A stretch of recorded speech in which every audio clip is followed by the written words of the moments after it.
Hi, this is Andrew Phillips, the founder and editor-in-chief of EM Coach, coming to you with another monthly question for EP Monthly. So this one I like because it's not the typical thing I think that we see, particularly with some sort of cold. And this month's question, spoiler alert, as usual, has to do with cold urticaria.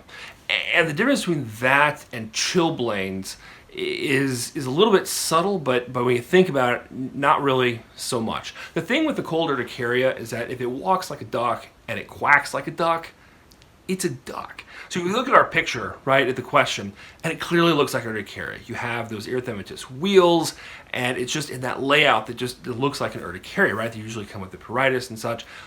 But if you're hearing that history, you're thinking, well, but they're exposed to cold. Maybe this is chilblains. The difference, right, is that a chilblains is going to be more specific to the location in which the particularly cold object was touching, as opposed to this cold urticaria oftentimes you'll get like with a swimming pool or something like that, that really is just a general allergic reaction to having the cold as opposed to a specific area of touch that is causing the chilblains.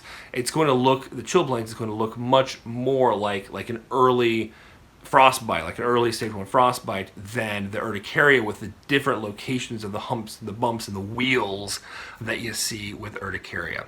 So, this comes up on occasion. Particularly, you'll see this, right, if it may be a summer day or a fall day and someone gets in a cold swimming pool. It's just odd. Why would you see this in that particular context? And so keep an eye out for it. Cold urticaria, it does happen. It's treated like any other urticaria. This is Andrew Phillips, the founder and editor-in-chief of EM Coach, wishing you a good month.